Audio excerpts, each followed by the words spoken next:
तशवीशनाक सूरत हाल पर supreme court के appellate court Gilgit Baltistan के चीफ जस्टिस को खत अरसाल करते हुए फौरी अदालती मुदाखलत की दरख्वास्त की है।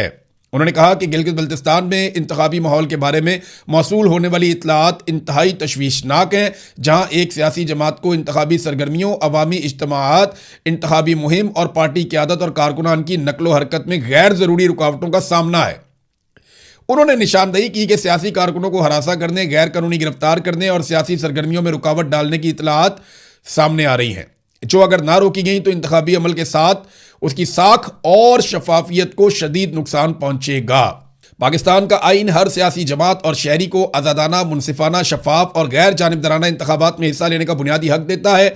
वज़ीर आला ने जनाब कुछ गुजारिशात भी की हैं कि इंतखाबात के आज़ाद, मुनसिफाना, शफाफ और गैर जानिबदाराना इनेकाद को यकीनी बनाने के लिए मुतल्लिका इदारों को वाज़ेह हदायत अदालत की जानिब से जारी की जाए।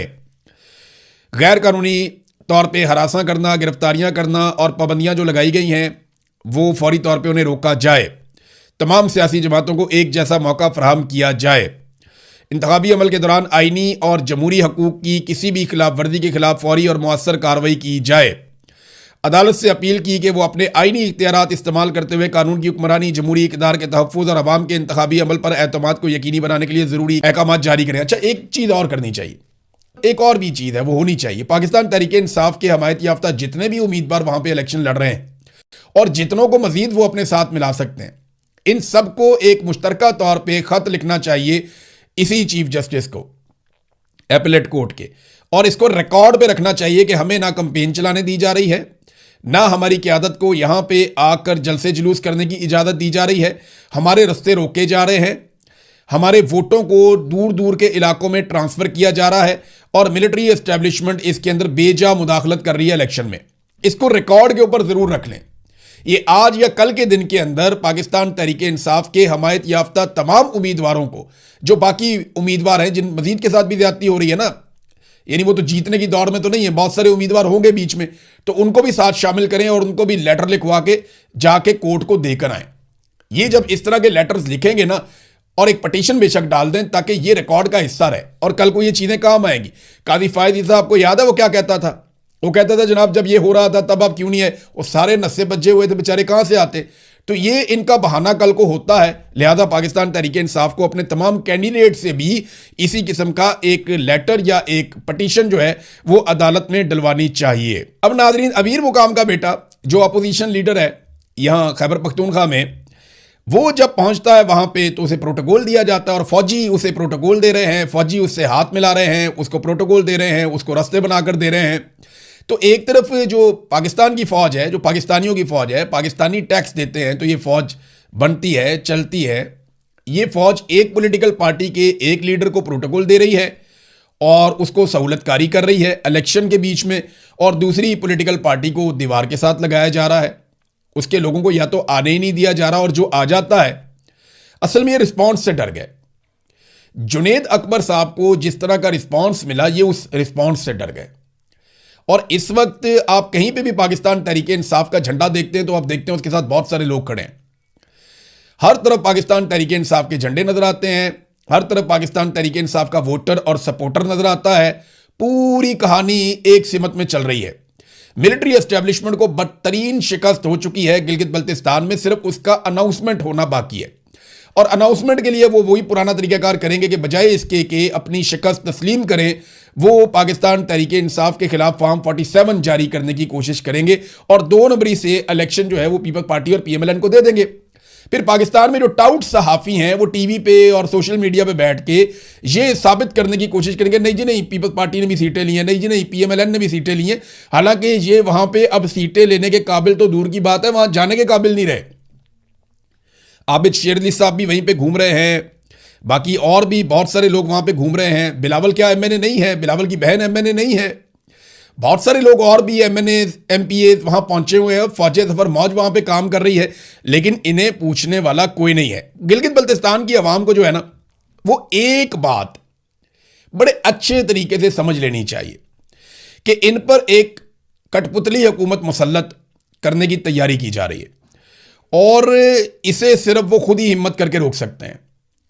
वो अल्लामा इकबाल का एक शेर है ना, खुदा ने आज तक उस कौम की हालत नहीं बदली, ना हो जिसको ख्याल खुद अपनी हालत बदलने का।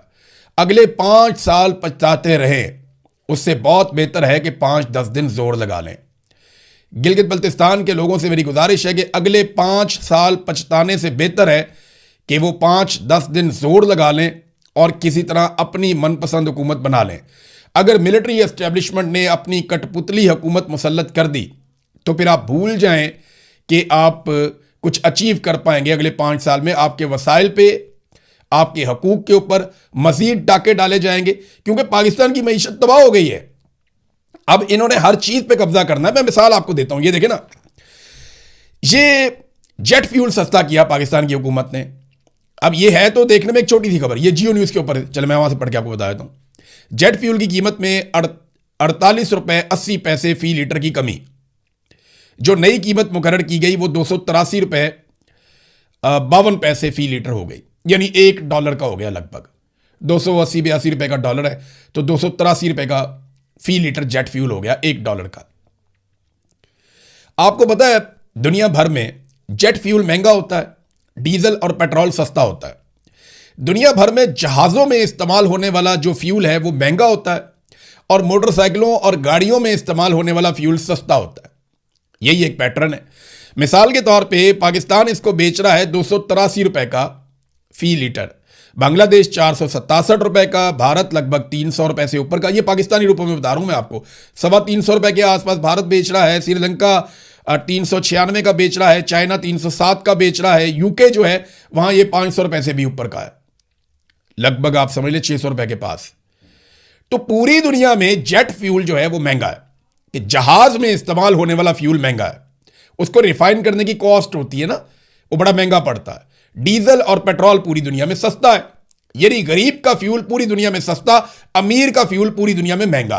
पाकिस्तान में उल्टा चक्कर है। क्यों पता है आपको? मैं आपको बताता हूं।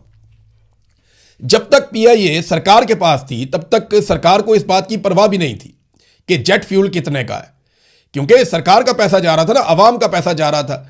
जब से पीआईए फौजी फाउंडेशन के पास गई है, पाकिस्तान में एयरलाइंस वालों की मौजें लग गई हैं, क्योंकि अब जेट फ्यूल महंगा नहीं होगा।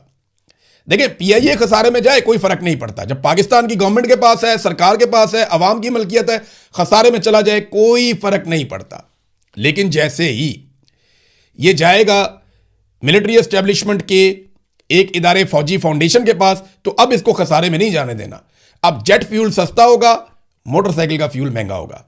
समझ रहे हैं आप बात को? लगभग 400 रुपए का लीटर मोटरसाइकिल में पेट्रोल डलता है और उससे 125 रुपए सस्ता आपको जेट फ्यूल मिल जाता है। अगर आपके पास जहाज है तो आपको फ्यूल सस्ता मिलेगा, अगर आपके पास मोटरसाइकिल या चिंची है या रक्षा है तो आपको फ्यूल महंगा मिलेगा। यह है पाकिस्तान। ना ऐसा इंडिया में हो रहा है, ना श्रीलंका में, ना बांग्लादेश में। उन ममालिक के अंदर जेट फ्यूल महंगा, पाकिस्तान में सस्ता। उन ममालिक में अवाम का पेट्रोल सस्ता, पाकिस्तान में महंगा। ये पाकिस्तान की हुकूमत कर रही है और इन्होंने आगे भी यही करना है। मैं आपको एक डाटा बताने वाला हूं, आपके रोंगटे खड़े हो जाएंगे। ये डाटा आप सुने, आपके 14 तबक रोशन हो जाएंगे। ये आपके साथ जो करने जा रहे हैं। नाजरीन, आईएमएफ ने अपनी हालिया एक रिपोर्ट पेश की है। बहुत सारे लोगों ने इस पर तवज्जो नहीं दी। हमारे कुछ जर्नलिस्ट हैं जिन्होंने इस पर काम किया, उनमें मैं तारीफ करना चाहूंगा किस्मत खान साहब की। उन्होंने शानदार काम किया है और वो हमेशा करते भी हैं। तो उन्होंने इस रिपोर्ट पे उनकी नजर पड़ी, बाकी सहाफियों की तरह उन्होंने भी इसके ऊपर काम किया। तो मैंने जब ये रिपोर्ट पढ़ी तो मैं हैरान हो गया। आईएमएफ ने अपनी हालिया रिपोर्ट में आइंदा 5 सालों में पाकिस्तान कितनी पेट्रोलियम लेवी वसूल करेगा उसके अहदाफ